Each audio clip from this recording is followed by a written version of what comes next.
चलिए, स्वागत है आपका एक बार फिर से। तो इस वीडियो में हम लोग जो भारतीय राष्ट्रीय कांग्रेस है, इंडियन नेशनल कांग्रेस, उसको हम लोग पढ़ेंगे और कांग्रेस से रिलेटेड जो भी चीज़ें एग्ज़ाम के पॉइंट ऑफ व्यू से इम्पॉर्टेंट है वो हम लोग यहाँ पे कवर करने की कोशिश करेंगे। लेकिन साथ में जो हमारा फोकस होगा वो होगा इसके कॉन्सेप्ट पे। कॉन्सेप्ट से मैं आपको समझाने की कोशिश करूँगा कि ज़्यादा समय तक ये चीज़ें जो है वो आपको याद रहे, इससे रिलेटेड चीज़ें, ठीक है। तो इसमें हम लोग देखेंगे कि कांग्रेस का जो उदय हुआ, कांग्रेस का की जो स्थापना हुई, उसका जो फॉर्मेशन हुआ वो कब हुआ, कैसे हुआ, किन परिस्थितियों में हुआ, वो देखेंगे। कांग्रेस जब बना तो उससे संबंधित कुछ थ्योरीज, उससे कुछ संबंधित कुछ विवाद जो है उत्पन्न हुए। जैसे बहुत फेमस है सेफ्टी वॉल्व थ्योरी, जो हम लोग आगे यहाँ पे जो है वो डिस्कस भी करेंगे सारी चीज़ों को, है ना। बने रहिए, बहुत अच्छे से इसको देखेंगे। उसके बाद जो सबसे ज़्यादा क्वेश्चंस आपके आते हैं कांग्रेस से लेकर के, वो आते हैं उसके अधिवेशन से, कि अधिवेशन कब हुआ, उसका अध्यक्ष कौन था, उस अधिवेशन में क्या इम्पोर्टेंट हुआ जिसके कारण वो जाना जाता है। तो जो भी चीज़ें हैं एग्ज़ाम के पॉइंट ऑफ व्यू से इम्पोर्टेंट, वो सारी चीज़ों को हम लोग यहाँ पे देखेंगे और चीज़ों को समझते हुए चलेंगे। रटने की कोशिश नहीं करना, यहाँ पे समझना है, वो अपने आप आपको याद हो जाएगा, ठीक है।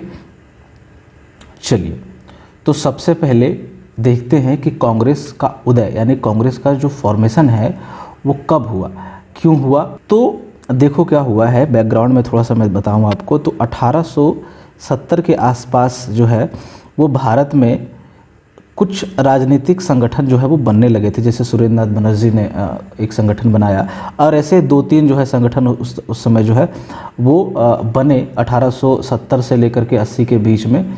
और इनकी जो बेसिक जो इनका उद्देश्य था वो था कि जो भारतीय लोग थे उनको जो है वो राजनीतिक रूप से जो है वो जागरूक करना, ज़्यादा अधिकार मिल सके भारतीय लोगों को, वो उन सारी चीज़ों को लेकर के ये लोग हमेशा से जो है आवाज़ जो है वो उठाते रहते थे।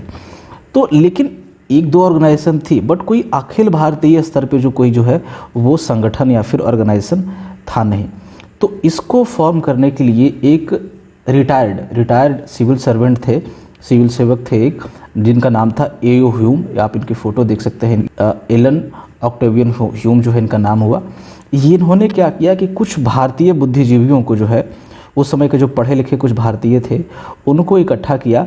कहाँ पे इकट्ठा किया? बॉम्बे में। बॉम्बे में एक जगह है गोकुल दास तेजपाल संस्कृत विद्यालय, यहाँ पे उनको इकट्ठा किया गया। और कब किया गया? 28 दिसंबर 1885 को। और इसी दिन जो है वो कांग्रेस की जो है स्थापना की गई। किसके द्वारा? ए.ओ. ह्यूम के द्वारा। कुल मिलाकर के यहाँ पे 72 लोग जो है, 72 प्रतिनिधि जो है बेसिकली वो शामिल हुए थे। ये आप ये फ़ोटो देख सकते हैं यहाँ पे लगी हुई 72 लोग। ये कांग्रेस की जब स्थापना हुई थी उसकी एक तस्वीर है। तो इसी को कांग्रेस का पहला अधिवेशन जो है वो भारतीय राष्ट्रीय कांग्रेस का पहला अधिवेशन माना जाता है। पहले इसका नाम जो है वो 1883 में और 84 में एक संगठन जो है वो सक्रिय था, जिसका 83 और 84 में अधिवेशन भी हुआ, जिसका नाम था भारतीय राष्ट्रीय संघ, इंडियन नेशनल यूनियन। इसी का नाम बदल करके 1885 में जो है वो भारतीय राष्ट्रीय कांग्रेस किया गया और इसकी स्थापना हुई। तो जब पूछा जाए कि ये जो भारतीय राष्ट्रीय संघ है, इसका जो नाम भारतीय राष्ट्रीय कांग्रेस किसके सुझाव पे किया गया, तो दादा भाई नौरोजी के सुझाव पे जो है भारतीय राष्ट्रीय कांग्रेस जो है वो नाम रखा गया था। ये भारतीय राष्ट्रीय संघ को कई जगह भारतीय राष्ट्रीय कॉन्फ्रेंस भी जो है मैंने देखा है कि किताबों में कई जगह लिख रहे हैं, तो आप देख लीजिएगा उस हिसाब से। बट भारतीय राष्ट्रीय यूनियन मतलब संघ या यूनियन जो है वही ज़्यादातर एक्सेप्टेड जो है वो है, ठीक है ना। तो ये है, तो उसकी स्थापना जो यूनियन की स्थापना ये 84 में हुई थी, वो ज़रूरी नहीं है कि आपको याद रखना हो, ठीक है। जब कांग्रेस की स्थापना हुई तो पूछा जाए कि भारत का वायसराय कौन था, तो वायसराय थे लॉर्ड डफरिन, है ना। आगे बढ़ते हैं। अब देखो, जब कांग्रेस बना तो इससे संबंधित कुछ विवाद भी सामने आए, कुछ डिस्प्यूट सामने आए, और इसको हम लोग बोलते हैं कि कुछ सिद्धांत सामने आए, कुछ थ्योरीज सामने आई इससे रिलेटेड, जिसमें सबसे इम्पोर्टेंट है आपका सेफ्टी वॉल्व सिद्धांत, सेफ्टी वॉल्व थ्योरी। इसके समर्थक थे आपके लाला लाजपत राय, आर.पी. दत्त और C.F. एंड्रू जैसे लोग थे। देखो इन्होंने क्या कहा, लाला लाजपत राय वगैरह ने क्या कहा सेफ्टी वॉल्व थ्योरी में, इनका ऐसा भरोसा था कि ये जो ए.ओ. ह्यूम है, ए.ओ. ह्यूम जो है उन्होंने कांग्रेस का इस्तेमाल किया है, ठीक है ना। किस रूप में क्यों इस्तेमाल किया भाई? तो देखो क्या है कि एक विद्रोह पहले हो चुका था 1857 में, जो मैंने आपको पढ़ाया है। अगर नहीं देखा तो नीचे डिस्क्रिप्शन में मैं लिंक दे दूंगा, वहाँ से आप जाकर देख सकते हैं, या फिर यहाँ पे आई बटन आएगा, वहाँ पे भी क्लिक करके आप देख सकते हैं, ठीक है ना। तो यहाँ पे एक विद्रोह हो चुका था, यहाँ पे लोग असफल हो गए थे, ठीक है, लेकिन लोगों में तो गुस्सा था ही ना, गुस्सा तो था भारतीयों में। तो ये लाला लाजपत राय वगैरह का कहना था कि जो कांग्रेस बना है वो कोई हित करने के लिए भारतीयों का नहीं बना, वो बेसिकली ह्यूम ने क्या किया है, देखो क्या होता है ना, देखो सिर्फ ये कुकर है ना, इस कुकर में ये सेफ्टी वॉल्व है, ये जो आप देख रहे हो, इसका काम क्या होता है कि जब प्रेशर बहुत ज़्यादा हो जाता है कुकर में, तो ये प्रेशर को रिलीज़ करता है ताकि कुकर फटे ना, ठीक है ना, फटने से बचाता है। इसी तरीके से जब भारतीयों का गुस्सा चरम पे था, या भारतीयों का गुस्सा जब बढ़े, ठीक है ना, तो वो फट करके किसी क्रांति में ना बदल जाए और अंग्रेजी शासन को यहाँ से उखाड़ करके फेंक ना दिया जाए, इससे बचाने के लिए जो था, ये जो जैसे ही भारतीयों में कुछ आक्रोश आएगा तो इसको हम कांग्रेस के थ्रू क्या करेंगे, यानी कांग्रेस कुछ आवाज़ उठा देगी कि हाँ भाई ये गलत हो रहा है, भारतीयों के साथ इस तरह से चीज़ें हो रही है। उससे क्या होगा कि भारतीयों को लगेगा कि हाँ हमारी आवाज़ उठाने वाला कोई है, और ये गुस्सा इसके थ्रू जो है रिलीज़ हो जाएगा और कोई विद्रोह वगैरह नहीं होगा, है ना। ये मानना था लाला लाजपत राय वगैरह के जैसे लोगों का। लेकिन एक और इसके पीछे जो है इसके स्पष्टीकरण के रूप में एक और चीज़ें सामने आई, वो उसको हम लोग बोलते हैं तड़ित चालक सिद्धांत या फिर लाइटनिंग कंडक्टर थ्योरी। ये देखो तड़ित चालक क्या होता है, समझो इस चीज़ को। तड़ित चालक का मतलब है कि जब बरसात में आपने देखा होगा कि जब बिजली गिरती है तो बड़े बड़े बिल्डिंग्स पे इस तरह से जो है वो ये रॉड लगे रहते हैं लोहे के जो है। इसमें क्या होता है कि जब बिजली गिरती है तो बिल्डिंग को सुरक्षित रखने के लिए ये अपने आप में जो है ये सारी बिजली को ऑब्जर्व कर लेती है और घर जो है वो बच जाता है, नुकसान इसको नहीं होता। तो कुछ लोगों का कहना था कि नहीं, ए.यू. ह्यूम ने कांग्रेस का इस्तेमाल नहीं किया, बल्कि भारतीय नेताओं ने जो है वो ए.यू. ह्यूम का इस्तेमाल किया है। ये जो ह्यूम थे उसका इस्तेमाल किया है भारतीय नेताओं ने, ताकि जो है जो सरकार का जो दमन है उससे कांग्रेस को बचाया जा सके। देखो क्या है कि अगर इनका मानना था कि अगर एक अंग्रेज़ आदमी जो है वो संगठन को बनाए तो सरकार, देखो शुरुआत में संगठन जब कोई नया बनेगा तो वो सीधे सरकार से पंगा नहीं ले सकती, है ना। सरकार से सीधे पंगा लेगी, सरकार क्या करेगी, उसको हो सकता है कि सरकार अपना शक्ति का प्रयोग करके तुरंत संगठन को ख़त्म कर दे। तो शुरुआत के लेवल पे ऐसा रिस्क नहीं ले सकते थे भारतीय नेता। तो इनका कहना था कि हमने ए ह्यूम को यूज़ किया है एज अ लाइटनिंग कंडक्टर, तड़ित चालक के रूप में इस्तेमाल किया है, ताकि गाज जब गिरे, जब बिजली गिरे किसकी, सरकार की, तो ये जो है वो ह्यूम जो है उसको झेल ले जाए, ठीक है ना। तो ये विवाद हमेशा चलता रहता है। ऐसा मानना था दादा भाई नौरोजी का, श्रीराम मेहता का, डब्ल्यू.सी. बनर्जी हो गए, एस.एन. बनर्जी हो गए, इन सारे लोगों का, ठीक है। तो आपको समझ में आ गया। सेफ्टी वॉल्व थ्योरी क्या बोलता है कि ए.यू. ह्यूम ने कांग्रेस का इस्तेमाल किया, ठीक है, ताकि कोई क्रांति ना हो। तड़ित चालक सिद्धांत बोलता है कि नहीं, हमने ए.यू. ह्यूम का इस्तेमाल किया ताकि शुरुआती झटके से बचाया जा सके, सरकारी दमन से बचाया जा सके। आई होप आपको ये समझ में आया होगा। पूछा जाता है इससे कई बार क्वेश्चन, है ना। इससे समर्थक के रूप में आपसे क्वेश्चन पूछा जाएगा कि किसने सेफ्टी वॉल्व थ्योरी को समर्थन किया, इस तरह से पूछा जाएगा आपसे, ठीक है। बाकी कंसेप्ट में अगर पूछा जाए तो भी आपको, मुझे लगता है कि अब आप बना लेंगे क्वेश्चन को। अब देखते हैं हम लोग इम्पॉर्टेंट सेशन को कि क्या क्या उस सेशन से क्वेश्चन बन सकते हैं, वो सारी चीज़ों को हम लोग यहाँ पे कवर करेंगे। तो देखो इधर हम लोग ईयर देखेंगे कि किस वर्ष हुआ, किस स्थान पे हुआ, उसके अध्यक्ष कौन थे और क्या इंपॉर्टेंट था उस सेशन में जिसके कारण हम इसको पढ़ रहे हैं। बाकी सारे सेशन को क्यों नहीं पढ़ रहे, इसी को क्यों पढ़ रहे हैं, क्यों इंपॉर्टेंट था। तो बहुत सारे सेशन को हम लोग देखेंगे, लगभग 17-18 सेशन ऐसे इंपॉर्टेंट है जो आपको याद रखना बहुत ज़्यादा ज़रूरी है एग्ज़ाम के हिसाब से, है ना। तो सबसे पहला देखते हैं हम लोग 1885 में बॉम्बे में अधिवेशन हुआ कांग्रेस का, अध्यक्ष थे इसके डब्ल्यू.सी. बनर्जी। इम्पोर्टेंट क्यों था, क्योंकि फर्स्ट सेशन था कांग्रेस का ये, और इसकी स्थापना यहीं पे हुई, है ना। 72 प्रतिनिधि, गोकुल दास संस्कृत कॉलेज बॉम्बे, है ना। तो ये हो गया फर्स्ट सेशन, इसीलिए इम्पोर्टेंट क्योंकि ये फर्स्ट सेशन था। सेकेंड सेशन देखते हैं हम लोग 1886 में हुआ, उसके अगले साल कलकत्ता में इसका हुआ था अधिवेशन, और इसके अध्यक्ष थे वो थे दादा भाई नौरोजी। कलर चेंज कर लूँ क्या मैं, एक मिनट। हाँ, तो इसके जो अध्यक्ष थे वो थे दादा भाई नौरोजी। सेकेंड सेशन था, इसीलिए इंपॉर्टेंट है। 4 सेशन को हम लोग लगातार देखेंगे क्योंकि पूछा जाता है, 3 सेशन से तो पूछा जाता है कि फर्स्ट सेकंड थर्ड आपको याद होना भी चाहिए। फिर तीसरा जो सेशन हुआ अगले साल होगा 1887 में, मद्रास में इसका अधिवेशन हुआ और बदरुद्दीन तैयब जी जो थे वो अध्यक्ष बने। ये थर्ड सेशन था। और इम्पोर्टेंट एक चीज़ था कि पहले मुस्लिम अध्यक्ष कांग्रेस के जो है ये बदरुद्दीन तैयब जी बनते हैं। पूछा जाए कि कब बने तो 87 में बने। वो अधिवेशन कहाँ पे हुआ? मद्रास में हुआ था, ठीक है ना, ये चीज़ें हैं। फिर 1888 में अगला अधिवेशन होता है, ये चौथा अधिवेशन होता है, कहाँ? इलाहाबाद में होता है और जॉर्ज यूले जो है इसकी अध्यक्षता करते हैं। ये चौथा सेशन था, बट चौथे सेशन के लिए इसको हम लोग नहीं जानते। इसको हम लोग जानते हैं कि पहली बार किसी यूरोपीय आदमी ने इसकी अध्यक्षता की, ठीक है, फर्स्ट यूरोपीय अध्यक्ष, अंग्रेज पूछा जाए जो भी है, तो ये आपका चौथे सेशन में था 1888 इलाहाबाद जॉर्ज यूले के द्वारा। तो अगला सेशन हम लोग देखते हैं। अगला सेशन इंपॉर्टेंट है, 1896 में हुआ और ये हुआ था कलकत्ता में कांग्रेस का अधिवेशन। इसकी अध्यक्षता की थी रहीमतुल्लाह सयानी ने। इम्पॉर्टेंट क्या था इस सेशन में? तो हमारा जो राष्ट्रीय गीत है वंदे मातरम, वो पहली बार जो गाया गया कांग्रेस के प्लेटफॉर्म पे, वो गाया गया आपका 1896 में रविन्द्रनाथ टैगोर के द्वारा। हालांकि इसको लिखा है बंकिम चंद्र चटर्जी ने, ठीक है, बट गाया गया था या कंपोज किया गया था यहाँ पे रविन्द्रनाथ टैगोर के द्वारा। तो ये जनगण मन नहीं है, इसको ध्यान रखना, ये वंदे मातरम है ना। तो रहीमतुल्लाह सयानी 1896 कलकत्ता में हुआ था। फिर इम्पॉर्टेंट है 1905 का बनारस का अधिवेशन। यहाँ पे गोपाल कृष्ण गोखले ने इसकी अध्यक्षता की थी। और देखो 1905 में एक आंदोलन शुरू हुआ था जिसका नाम था स्वदेशी आंदोलन। क्यों शुरू हुआ था? बंगाल विभाजन के जो है वो विरोध में जो है वो स्वदेशी आंदोलन जो है वो शुरू हुआ था, जिसकी चर्चा हम लोग इसके जस्ट आने वाले जो है वो लेक्चर्स में हम लोग स्वदेशी आंदोलन को जो है डिटेल में देखेंगे। वो आप देखिएगा, इसके नीचे मैं डिस्क्रिप्शन में लिंक डाल दूंगा जब वो अपलोड होगा तो, है ना। तो इसकी औपचारिक घोषणा जो है वो कांग्रेस के इसी सेशन में, कौन से? बनारस के सेशन में की गई थी 1905 में, है ना। फिर अगला उसका 1906 का सेशन देखते हैं, कलकत्ता में हुआ था और इसकी अध्यक्षता की थी दादा भाई नौरोजी ने। और इसमें क्या, देखो स्वदेशी आंदोलन चल ही रहा था 1905 से लेकर के 1908 तक स्वदेशी आंदोलन चला है, तो भी बीच में चल ही रहा था बैकग्राउंड।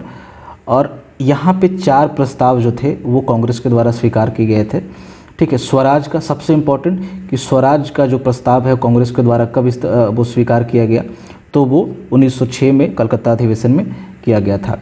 उसके बाद बहिष्कार यानी कि बाइकॉट का जो प्रस्ताव है, रेजोल्यूशन जो है वो स्वीकार किया गया। और स्वदेशी और राष्ट्रीय शिक्षा से संबंधित प्रस्ताव जो है, ये 4 प्रस्ताव कुल जो है वो स्वीकार किए गए। बट सबसे इम्पोर्टेंट जो पूछा जाता है वो है स्वराज से संबंधित जो प्रस्ताव है वो पूछा जाता है, तो ध्यान रखिएगा इस चीज़ को।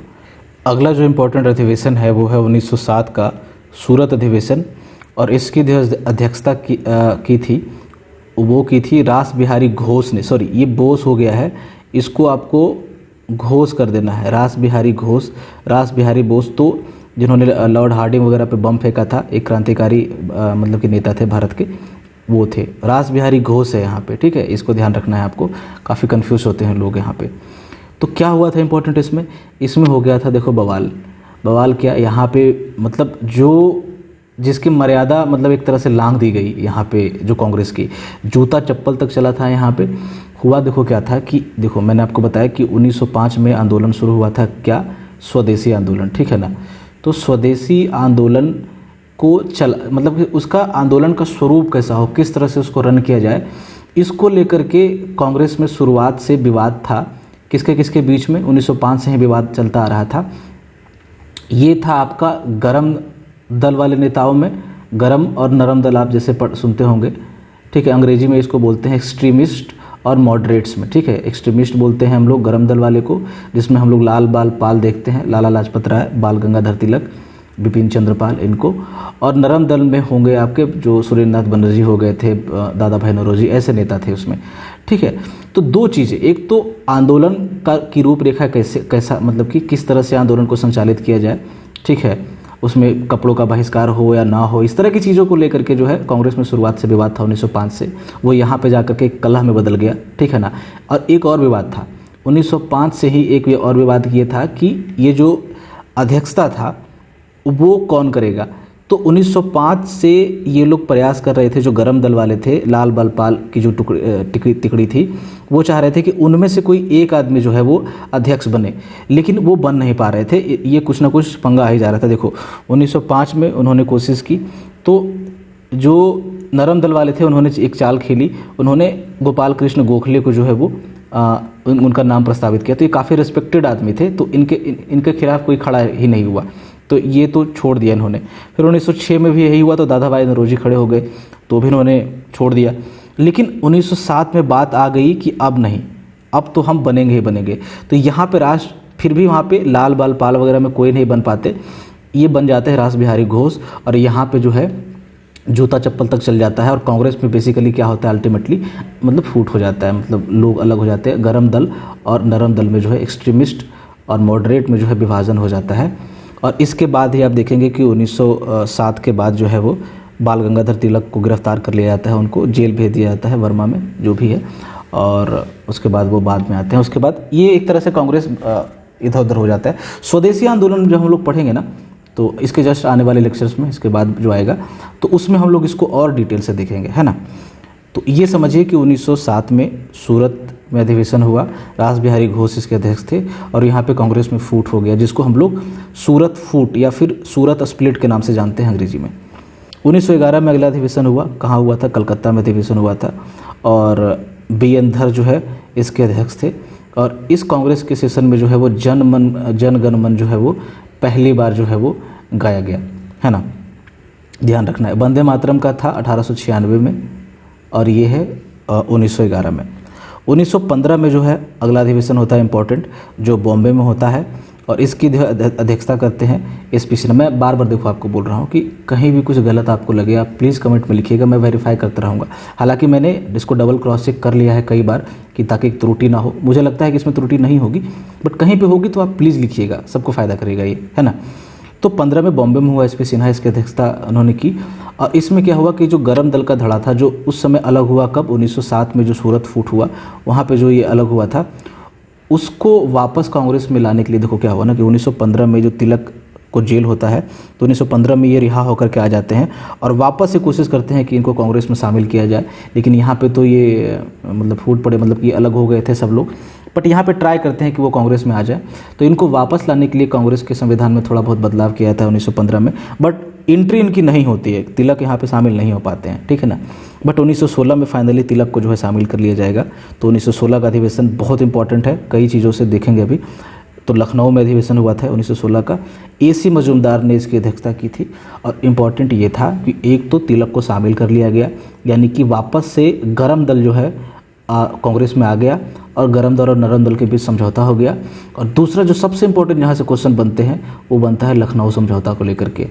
कांग्रेस और मुस्लिम लीग के बीच में, कांग्रेस और मुस्लिम लीग के बीच में जो है वो लखनऊ समझौता हुआ, जिसमें जो है, जो 1909 में आपको ध्यान होगा, 1909 में एक मुसलमानों के लिए अलग निर्वाचक मतलब कि पृथक निर्वाचन की व्यवस्था की गई थी, ठीक है ना, सांप्रदायिक आधार पे, तो धर्म के आधार पे उसको मान लिया जाता है कांग्रेस के द्वारा। जो भी है वो हम लोग लखनऊ समझौता कभी जब आगे वाले आने वाले लेक्चर्स में हम लोग डिस्कस करेंगे तो और डिटेल में देखेंगे।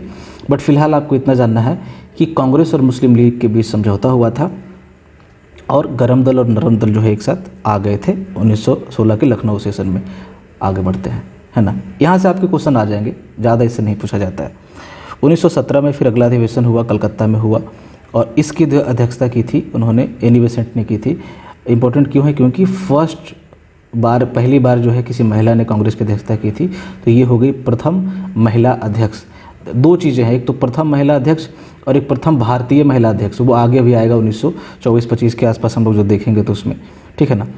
तो प्रथम महिला अध्यक्ष कांग्रेस की ये है एनी बेसेंट, और भारतीय महिला अध्यक्ष सरोजिनी नायडू बनेगी आगे आने वाले उसमें सेशंस में। फिर 1918 में एक पूर्ण सेशन तो नहीं था, बट एक स्पेशल सेशन था। इंपॉर्टेंट क्यों है, क्योंकि एक बिहार के आदमी थे, बीपीएससी का आप एग्जाम देंगे तो आपको ये जानना बहुत ज़रूरी होगा। हसन इमाम बिहार के व्यक्ति थे, उन्होंने ये इस सेशन की अध्यक्षता की थी कलकत्ता में। और इम्पॉर्टेंट इसलिए भी है कि यहाँ जो मॉन्टेग्यू चेम्सफोर्ड रिफॉर्म आया था, ठीक है ना, 1918-19 के आसपास जो आया था, उस पर विचार करने के लिए जो सत्र है, विशेष सत्र जो है वो बुलाया गया था। उससे से रिलेटेड ये रॉलेट एक्ट वगैरह जो भी है, ये सब बाद में आया था, है ना। फिर 1919 में हुआ एक समझौता अधिवेशन कांग्रेस का, अमृतसर अधिवेशन, है ना। मोतीलाल नेहरू ने इसकी अध्यक्षता की थी। और देखो 1919 में एक आंदोलन शुरू हुआ जिसको हम लोग बोलते हैं खिलाफत आंदोलन, और यही जाकर के फिर असहयोग आंदोलन में मिल जाएगा 1920 में, ठीक है ना। तो 1919 में जब खिलाफत आंदोलन की घोषणा हुई तो कांग्रेस ने इस अधिवेशन में जो है इसके समर्थन की घोषणा की। किस अधिवेशन में? 1919 के अमृतसर अधिवेशन में खिलाफत आंदोलन की, कि हम लोग समर्थन करते हैं इस आंदोलन का, कांग्रेस के मन से ये बोला गया, है ना। फिर है 1920 में एक स्पेशल सेशन हुआ, 2 सेशन हुआ था। एक स्पेशल सेशन देखो बेसिकली क्या होता था ना, कि विशेष सत्र इसको बोलते हैं, कि देखो दिसंबर में ही कांग्रेस का हमेशा से जो है ये परंपरा रही है कि कांग्रेस का जो पूरा अधिवेशन हुआ, पूर्ण अधिवेशन, वो होगा दिसंबर में किसी भी साल के। तो उससे पहले अगर अधिवेशन बुलाना हुआ तो एक विशेष अधिवेशन बुला लेते थे कुछ काम के लिए, उसको हम लोग बोलते थे। तो 1920 में हुआ विशेष अधिवेशन कलकत्ता में हुआ था। लाला लाजपत राय ने इसकी अध्यक्षता की थी, और महात्मा गांधी द्वारा यहाँ पे असहयोग जो है, नॉन कोऑपरेशन का जो प्रस्ताव जो है यहाँ पे वो लाया जाएगा, और इसके बाद जो है असहयोग आंदोलन की जो है वो शुरुआत जो की जाएगी 1920 में, ठीक है, असहयोग आंदोलन, है ना। 1920 में फिर पूर्ण सत्र होता है नागपुर में, नागपुर अधिवेशन में सी विजय राघवाचारी जो है वो इसकी अध्यक्षता करते हैं। और यहाँ पे जो है कांग्रेस का जो है वो काया पलट एक तरह से आप बोल सकते हैं कि हो जाता है। यहाँ पे बहुत मतलब कि छोटे लेवल पे, जैसे एक तो प्रांतीय स्तर पे, उससे नीचे आप जाएंगे तो वार्ड स्तर पे, फिर उसके बाद ग्राम स्तर पे जो है वो कांग्रेस का जो है वो एक तरह से पुनर्गठन होता है, कांग्रेस के संविधान में बदलाव होता है, और इसका जो सदस्यता शुल्क होता है वो घटा करके काफ़ी कम कर दिया जाता है, ताकि बहुत मतलब बड़ी मात्रा में जो ग्रामीण लोग हैं या फिर जो गरीब लोग हैं वो भी जो है कांग्रेस में जो है वो शामिल हो सकें, ठीक है ना। और यहीं पे जाकर के बहुत ज़्यादा लोग कांग्रेस के सदस्य बनते हैं, और यही लोग सब जो है बड़ी मात्रा में जो है असहयोग आंदोलन में जो है वो शामिल होते हैं, और इतना बड़ा आंदोलन ये बनता है। तो इस समय जो है वो और भी चीज़ें हुई, जैसे कांग्रेस कार्य समिति जो है वो, कांग्रेस कार्य समिति क्या था कि जैसे एक बार तो साल में कांग्रेस का जो एक अधिवेशन होता था, उसमें जो चीज़ें, जो प्रस्ताव लाना है, जो घोषणा करनी है, उसमें वो चीज़ें होती थी। बट कभी बीच में ज़रूरत पड़ गई तो क्या, तो उसमें क्या होता था कि एक कमेटी बना दी गई 20 लोगों की या 15 लोगों की, जो भी है वो क्या करेंगे कि बीच बीच में मिलते रहेंगे और वो डिसाइड कर लेंगे कांग्रेस के बिहाफ पे, ठीक है ना। तो उसको कांग्रेस वर्किंग कमेटी कहा गया, जिसमें काफ़ी इंपॉर्टेंट लीडर थे कांग्रेस के, ठीक है। उसका जो है भाषाई आधार पर पुनर्गठन किया गया, और मोहम्मद अली जिन्ना इस वक्त जो है वो कांग्रेस जो है वो छोड़ देते हैं 1920 में। फिर 1922 का गया अधिवेशन होता है, और इम्पॉर्टेंट इसलिए है कि बिहार में हुआ था, और भी इम्पॉर्टेंट है, अभी देखेंगे। CR दास ने इसकी अध्यक्षता की थी, और यहाँ पे कांग्रेस में पुनः विभाजन हो जाता है। देखो 1922 में आते आते फरवरी के आसपास, फरवरी 22 में 1922 में असहयोग आंदोलन जो है वो ख़त्म हो गया था। तो इसके बाद फिर से कांग्रेस में विवाद हो गया, क्योंकि गांधी वगैरह यहाँ नहीं थे, गिरफ्तार हो चुके थे, वो जेल में थे। तो लोगों में ये था, देखो एक चीज़ पे विवाद हुआ था कि जो आने वाले इलेक्शन हैं, जो चुनाव थे विधायिका के, उसमें शामिल होना है कि नहीं। तो कुछ लोग थे, जैसे जो CR दास थे, यहाँ पे मोतीलाल नेहरू थे, इनका कहना था कि नहीं, हम लोग विधायिका में प्रवेश चुनाव में भाग लेते हैं, सीटें जीतते हैं, और जाकर के सरकार से हम लोग वहाँ पे मुकाबला करेंगे, कहाँ पे, विधानमंडल में, विधायिका में। जबकि कुछ लोगों का कहना था, जैसे राजेंद्र प्रसाद वगैरह लोग थे, उनका कहना था नहीं, असहयोग आंदोलन भी खत्म हुआ है, तो अभी गांधी जी भी नहीं है, जो भी हैं, तो हम लोगों को चुनाव में भाग नहीं लेकर के इसका बहिष्कार करना चाहिए, और हम लोग कुछ रचनात्मक कार्यक्रम जो है साइड से चलाते रहें, और जनता को जागरूक करने का काम हम लोग करते रहें। तो अंततः जो है वो CR दास यहाँ पे एक प्रस्ताव लाते हैं, स्वराज प्रस्ताव जो भी है, इसी से रिलेटेड कि हम लोग चुनाव लड़ें, और वो प्रस्ताव जो है वो ये डिफीट हो जाता है, क्योंकि मतलब सोचिए कि ये खुद अध्यक्षता कर रहे थे, उसके बाद भी इनका प्रस्ताव वहाँ पे पराजित होता है, तो ये कांग्रेस छोड़ देते हैं और स्वराज पार्टी का गठन करते हैं। किसके साथ? मोतीलाल नेहरू के साथ। कौन करते हैं? CR दास, ठीक है ना। स्वराज पार्टी का गठन होता है 1922 में। फिर देखते हैं हम लोग 1924 का जो है वो कांग्रेस अधिवेशन बेलगाम में हुआ, और इसकी अध्यक्षता की थी, सबसे इम्पोर्टेंट यही है कि महात्मा गांधी ने, एकमात्र कांग्रेस का जो सत्र हुआ था जिसकी अध्यक्षता महात्मा गांधी ने की थी, ठीक है। कौन सा? बेलगाम अधिवेशन 1924 का। फिर 1925 में देखेंगे हम लोग, कानपुर में इसका अधिवेशन हुआ, और सरोजनी नायडू ने इसकी अध्यक्षता की थी। ये क्यों पूछा जाता है? क्योंकि ये सरोजनी नायडू पहली भारतीय महिला थी जिसने कांग्रेस की जो है वो अध्यक्षता की थी। प्रथम महिला पूछा जाए आपसे, महिला अध्यक्ष, तो आपका एनी बेसेंट 1917, और प्रथम भारतीय महिला अध्यक्ष तो 1925 में सरोजिनी नायडू ने कानपुर में। 1927 में देखते हैं हम लोग मद्रास में इसका अधिवेशन हुआ, एम ए अंसारी साहब ने इसकी अध्यक्षता की। और इसमें क्या हुआ था कि पूर्ण स्वराज का जो है प्रस्ताव जो है कांग्रेस में स्वीकार हुआ था और साइमन कमीशन के विरुद्ध जो है वो बहिष्कार का जो प्रस्ताव है वो पारित हुआ था। इसी समय कांग्रेस ये साइमन कमीशन आया था, तो इसके जस्ट पहले हुआ था। ठीक है, चलिए अगला अधिवेशन देखो है 1928 का, कलकत्ता में हुआ था ये, और इसकी अध्यक्षता की थी मोतीलाल नेहरू ने। और यहाँ पे अखिल भारतीय युवा कांग्रेस का जो है वो गठन किया गया था, या फिर ऑल इंडिया यूथ कांग्रेस अंग्रेजी में जिनको चाहिए वो देख लेंगे। आगे है इम्पॉर्टेंट 1929 का सब बहुत इंपॉर्टेंट अधिवेशन है, इसको आपको बिल्कुल नहीं भूलना है। कुछ कुछ अधिवेशन तो आपको बिल्कुल नहीं भूलना है, जैसे 1916 का हो गया, 1929 का हो गया, 1907 का हो गया, ये सब नहीं भूलना, 1905 का हो गया। तो ये 1929 का लाहौर अधिवेशन ऐतिहासिक अधिवेशन था ये। जवाहरलाल नेहरू ने जो है यहाँ पे इसकी अध्यक्षता की थी और यहाँ पे पूर्ण स्वराज का प्रस्ताव जो है वो पारित हुआ था। देखो दो चीज़ें हैं, एक प्रस्ताव पूर्ण स्वराज का लाया गया, कब लाया गया मैंने अभी आपको पीछे बताया, वो लाया गया आपका प्रस्ताव लाया गया 1927 में। ठीक है, अगर पूछा जाए कि पूर्ण स्वराज का प्रस्ताव कांग्रेस में कब पारित हुआ तो 1929 में। ये दो चीज़ें हैं, अलग अलग ध्यान रखना है। और उसके बाद सविनय अवज्ञा आंदोलन की जो घोषणा की गई थी वो इसी अधिवेशन के दौरान की गई थी, दिसंबर में ये हुआ था, दिसंबर 1929 में।